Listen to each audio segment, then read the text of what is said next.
Eu havia mencionado que eu ia citar aqui dois julgados, vou citar dois julgados do Superior Tribunal de Justiça, justamente falando na questão da impossibilidade do reconhecimento de duas uniões estáveis ao mesmo tempo. Então, diz aqui, o recurso do STJ, um agravo regimental num agravo, número 11.30.816 de Minas Gerais, julgado pelo ministro Vasco de la Justina, que foi o relator, julgamento do dia 19/8/2010, publicado no Diário da Justiça no dia 27/8/2010. Diz ali, uniões estáveis simultâneas, impossibilidade, requisitos legais, equiparação a casamento, primazia da monogamia, relações afetivas diversas, qualificação máxima de concubinato. Olha, o que poderia ser admitido mais de uma união estável somente para efeitos aí previdenciários, mas não para efeitos de questão de casamento e nem de herança, de recebimento de heranças. Esse julgamento, então, ele é de 2010 e diz aqui: este Tribunal Superior consagrou o entendimento de ser inadmissível o reconhecimento de uniões estáveis paralelas. Assim, se uma relação afetiva de convivência for caracterizada como união estável, as outras concomitantes, quando muito, poderão ser enquadradas como concubinato ou sociedade de fato. Sociedade de fato, se a pessoa construiu algum patrimônio junto, iria pedir então ali a parte dela, isso que poderia haver, mas não iria haver uma repartição de bens, como eu aplico subsidiariamente, aplico supletivamente no que for possível, aí o regime da comunhão parcial de bens à união estável. Outro julgamento mais recente, de 2014, a relatora foi a ministra Fátima Dancendrig, ela vem aí pregar a monogamia também, dizendo: direito civil, recurso especial, família, ação de reconhecimento de união estável, relação concomitante, dever de fidelidade, intenção de constituir família, ausência. Artigos analisados, 1º e 2º da Lei 92, 78 e 96. Daí diz aqui: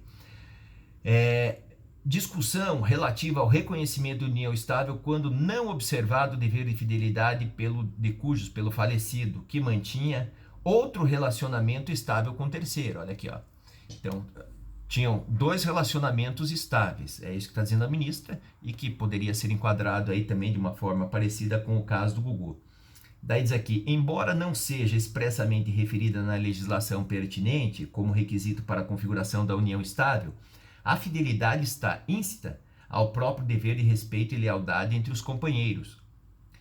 A análise dos requisitos para a configuração da união estável deve centrar-se na conjugação de fatores presentes em cada hipótese, como a affectio societatis familiar, a participação de esforços, a posse de estado de casado, a continuidade da união e também a fidelidade. Diz ela aqui ainda: uma sociedade que apresenta como elemento estrutural a monogamia não pode atenuar o dever de fidelidade, que integra o conceito de lealdade e respeito mútuo, para o fim de inserir no âmbito do direito de família relações afetivas paralelas e, por consequência, desleais, sem descurar que o núcleo familiar contemporâneo tem como escopo a busca da realização de seus integrantes, vale dizer, a busca da felicidade.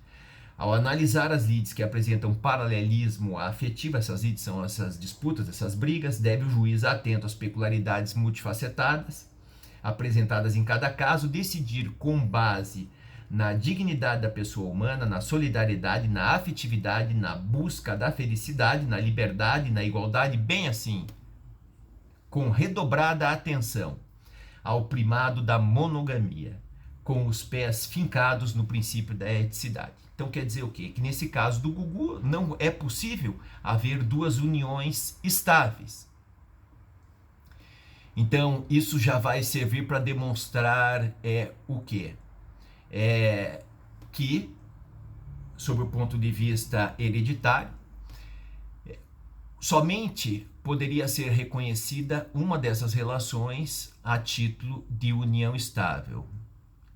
E quando eu vou saber que existe uma ou outra, preciso da análise dos fatos e das provas. Primeiro teria que ter acabado uma união estável, depois, então, ali começado a segunda.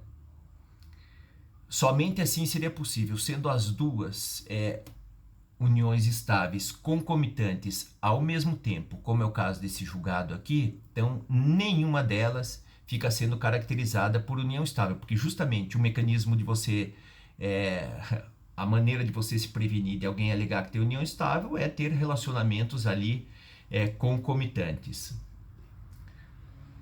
Como eu disse, somente se houvesse, primeiro terminou um, depois começou outro, seja pelo divórcio, pelo fim da união estável, isso daí muito bem demonstrado é que o segundo, ele acabaria sendo caracterizado como união estável. Também, se no primeiro a pessoa se mantivesse casada com a família e tudo mais, a segunda não poderia e continuasse com a família e o segundo fosse ali, digamos, o amante, o segundo caso seria um concubinato, daí não estaria caracterizada a união estável no segundo caso, uma vez que foi mantido ali o casamento com o primeiro casamento. Então, para efeitos sucessórios, com o falecimento, quem seria considerada, dependendo da situação, do regime de bens, quem seria ali considerada herdeira necessária, quem seria considerada esposa, seria aquela do primeiro casamento. Mas tudo isso depende de análise de provas e de fatos. Não vou comentar todos os artigos do Código Civil relacionados à união estável, vou comentar aqueles que estão ligados então ao caso do Gugu, a meu ver, mais diretamente. Então diz aqui o 1725, na união estável, daí diz, salvo contrato escrito entre os companheiros. Então, começa por aí. Eu vi que a juíza entendeu no julgamento do caso do Gugu que existia um contrato entre o Gugu e a senhora Rose e que por aquele contrato, na visão dela, já não estava caracterizada a união estável. Então veja, o que diz a lei, salvo contrato escrito entre os companheiros. Aplica-se às relações patrimoniais no que couber o regime da comunhão parcial de bens. Uma questão importante também que eu vejo não somente para o caso do Gugu Liberato, mas para as uniões estáveis, é que deva estar presente, porque vai ser a formação de um contrato, o consentimento.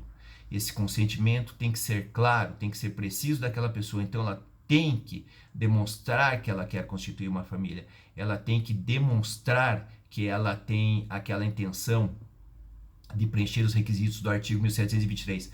Olhando lá o depoimento da mãe do Gugu, é uma prova ali que nós também temos que levar em conta, porque a mãe, já uma pessoa idosa, a meu ver, analisando o testemunho dela, não teria intenção nenhuma de mentir, dizendo que o Gugu não queria ter a senhora Rose como sua esposa, nem o Tiago. Então, a manifestação da mãe dele, uma pessoa de 90 anos, a meu ver, não parece uma manifestação de uma pessoa que tem intenção ali de mentir. Então, o que acontece? Nesse caso do Gugu, tem ainda um contrato. Então, nós partimos aí de uma evolução do direito de família, onde o Estado tem um poder menor e assume os contratos, assume um papel mais importante. Então, se o Gugu fez um contrato, a meu ver, é para se proteger, porque se não fosse para se proteger ou para se proteger menos, ele não teria feito ali este contrato. Ele, ali acompanhado por seus advogados, é uma pessoa instruída, procurou se proteger e por isso, a meu ver, ele fez um contrato justamente para demonstrar que ele não tinha intenção nenhuma de ter nem Tiago e nem Rose ali como seus companheiros. Essa, como eu disse, essa é a minha visão. Ele não foi buscar essa proteção à toa, foi buscar conforme está estabelecido aqui na lei. Então, existe uma contratualização de direito de família que deve ser respeitada. Não pode o Estado, agora o juiz, querer entender de uma outra maneira. Dizer, não, ficou caracterizado ou não, né, e passar por cima do contrato, dar uma interpretação diferente à vontade que foi ali do falecido. Então, essa questão aí me parece importante. Uma outra situação que eu vejo aqui, comentarei do direito estrangeiro.